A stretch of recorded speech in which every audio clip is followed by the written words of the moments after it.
Hey guys, so today we are at the NEWME store, the most talked about store on Instagram, and they have recently started Zip, which is the 60-minute delivery service for your fashion needs. With us, we have Mr. Vinod Naik, the co-founder of NEWME. Thank you so much for doing this, sir. And Mr. Vikash Kumar, Chief Marketing Officer, NEWME. So, sir, my first question would be like, you guys came up with a 60-minute delivery service. So, what was the thought behind it? And, like, could you just walk me through it? Sure, yeah. I think when we started NewMe, the clear mission was that we want to launch a brand which is trend first. The idea is to get latest fashion at the quickest time. That was the idea behind the brand. And what we realized was that with changing times, people want it right now. Like the delivery times have really changed. And as a brand, I think we always listen to our customer feedback, and we realize that our customers, right, they are looking for something for a dinner night, like a dress for a dinner night, or maybe a impromptu plan, which needs a good trendy product, and they're not willing to wait for it. They want it in real time. So we thought, why don't we solve it? Because we have a huge assortment collection right now, and we said let's try this out, and we did this experiment in Delhi for last 6 months, build a model out there, to build a playbook, and then now we have launched full-fledged Zip in Bangalore, which is basically 60-minute delivery, which ensures that you don't have to really worry about any last-minute plan. NewMe is here to take care of it. So that was a thought behind it, and I think we are seeing some amazing response. We just launched it a week back, but the response has been very tremendous, and we have almost like 1,500 designs, which is the biggest assortment for any quick commerce fashion brand. So I think that's how we want to build this here. So, Vinod, I wanted to ask you, like, Zepto and a lot of other brands are also, delivering fashion in like a very short time. So, what makes NewMe different from them?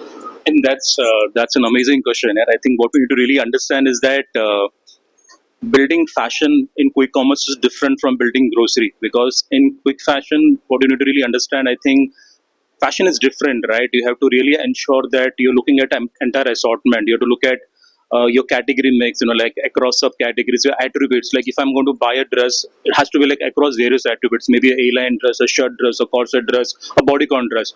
But people who are not from fashion, they will not be trying to solve it. They'll be trying to solve more of a basic assortment. That's doesn't how the fashion works, right? I want to go to a party in the evening. I will not compromise saying, like there are only 5 designs available and it's okay to go for it. I want the best of the assortment.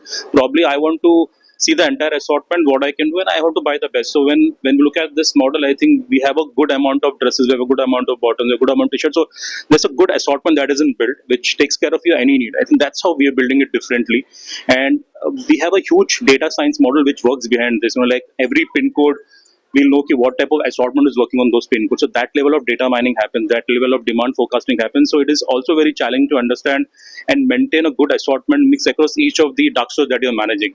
It's not that a single assortment will work everywhere. So I think that's where I think the entire play happens. So I think that's how different you are building it from any other quick commerce brand that are building. So I think fashion is completely different, and you need to understand the nuance of building fashion for quick commerce. I think we understand that our expertise is there because we've been building this for last 3 years. I think that's how probably we think we will probably win this game. We'll be better than any other player who's there in the market.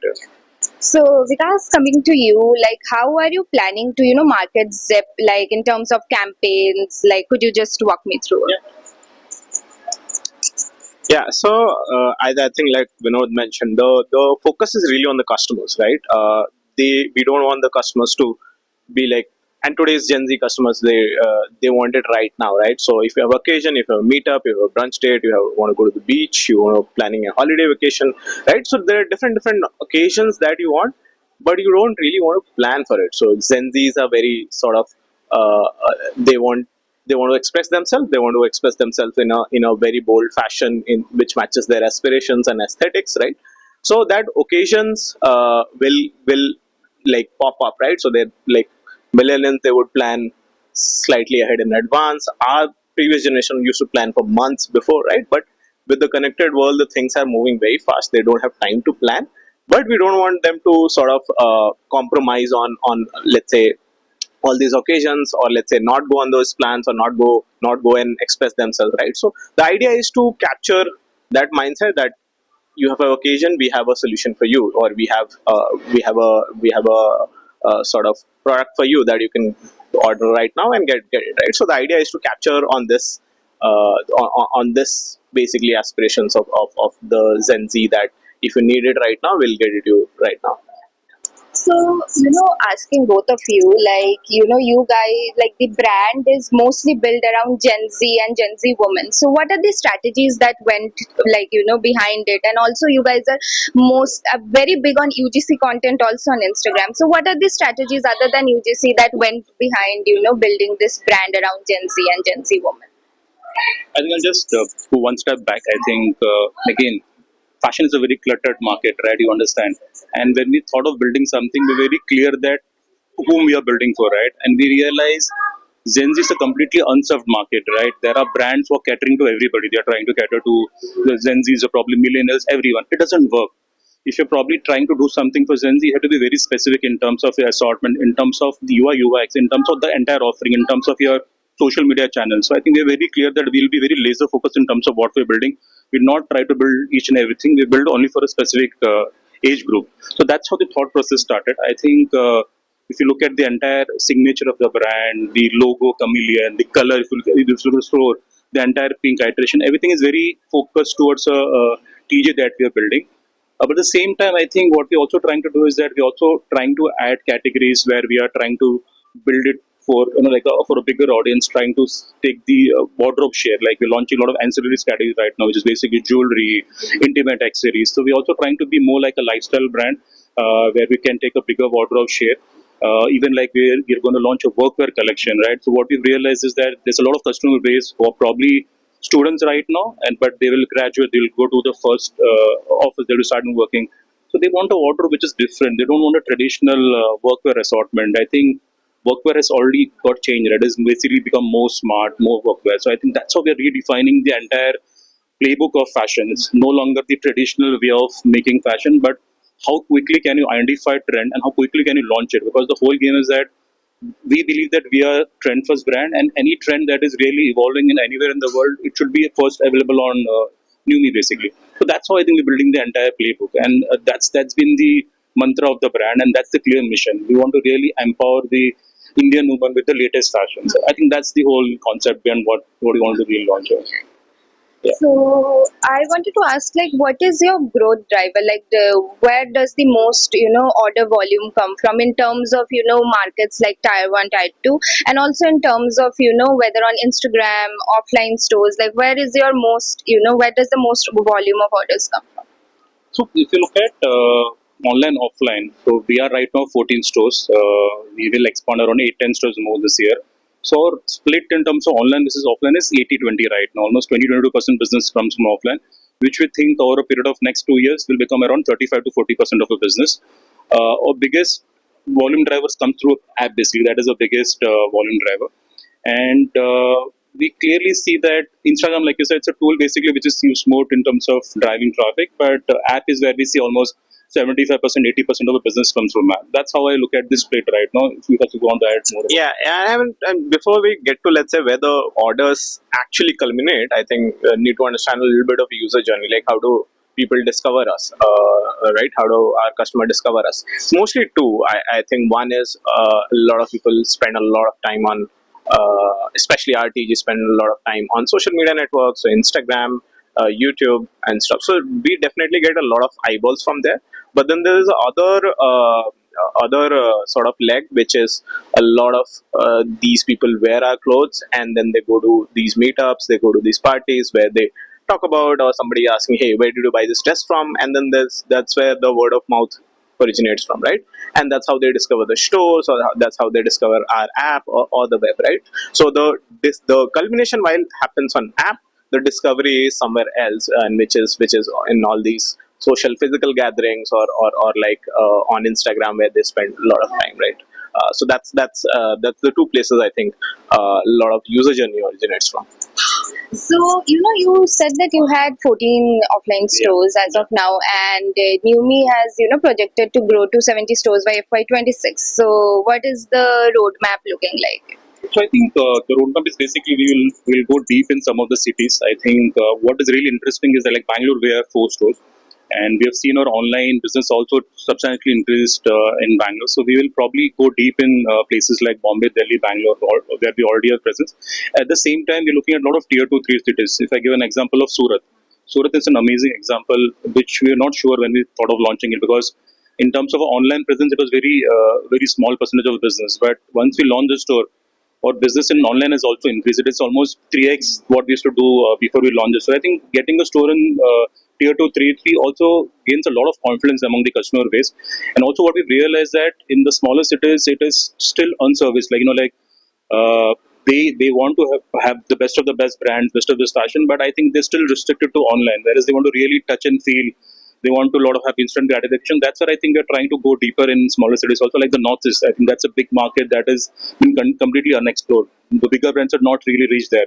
But if you look at our business, a big chunk of our business comes from Northeast. Almost 12% of business comes from Northeast. So I think that's where we'll go deeper. We'll probably have stores in Guwahati, Shillong, Imphal. I think that's where the next level of journeys will get unlocked. So I think we will be looking at pan India presence, but step one, I think we'll go more deep in the existing cities, and then we'll start parallelly launching in the tier 2, tier 3, where we're seeing a good response right now. But I think the store will also help us to increase the overall online business also there. So that's the approach that we'll take in next 2 years. So coming to you, Vikas, so what does your marketing mix look like in terms of channel? Like which channels are you heavy on, and if you could give me a percent number, ballpark would also. Yeah, so like I said, again, this is not a function of what we want to do. It's basically where our customers are spending time, right? So if you look at it, a lot of time is spent on Instagram, a lot of time is spent on YouTube, a lot of time spent just people Pinterest, for example. Our customer audiences, they don't buy exactly from there, but the journey starts from there. So and that's where most of our spends are, right? So in terms of media, I think a large part of it is on Instagram, YouTube, and Pinterest. I think, but we don't restrict ourselves in terms of thinking that if we are making the spend, that's why we're there. So that's why we should be there. I think even if you see our organic Instagram page, it has like close to now 650K followers, right? So a lot of organic content also sort of gives us that boost where people love us, they like our content. So it's nothing to do with, let's say, why we're doing it is to just get orders. No, it's just building brand love, and people love our content and love our relatable content, right? So that's also one strategy where we don't look at it as that, hey, this has to drive actual revenue or actual orders, but it's more to engage the audience and our customers and make it relatable for them. So one last question I will leave you with, Vinod. Yeah. So what is NEWME's outlook in terms of revenue and sales in the next coming years, maybe?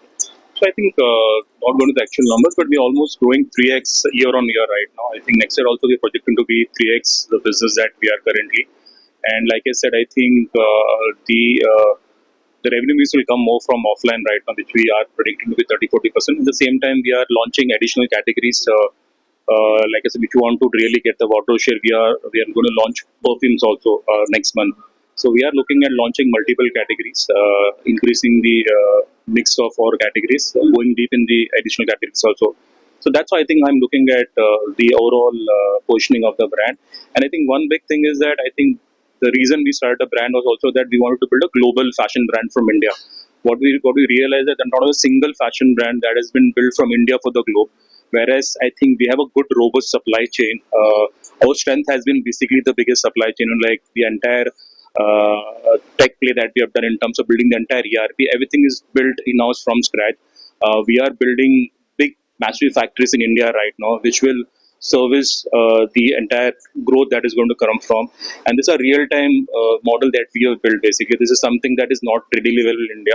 It took us some time to build it, but right now I think we are here to scale 4x, 5x. I think that infrastructure has got built. The playbook has been built both from tech side and both from supply chain, which are the two biggest lever of building any fashion business. I think what we need to understand is that fashion is a business that gets killed because of inventory. That is the biggest reason why most of the fashion brands get killed. So that's where I think we have gone more deep in terms of building the entire tech and data, where I think every design that gets launched comes through a lot of data mining.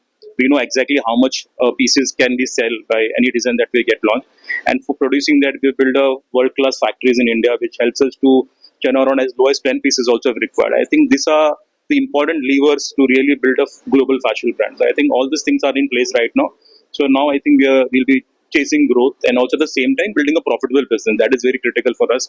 It doesn't make sense to build a business which is burning. So I think it's very clear mandate that we will build a business which is profitable, and I think now we'll be chasing growth from here. Thank you so much, Vikas. Thank you so much, Vinod, Thank for you, this. welcome. Thank you. Thank you. It's lovely talking to you. Thank you. Thank you.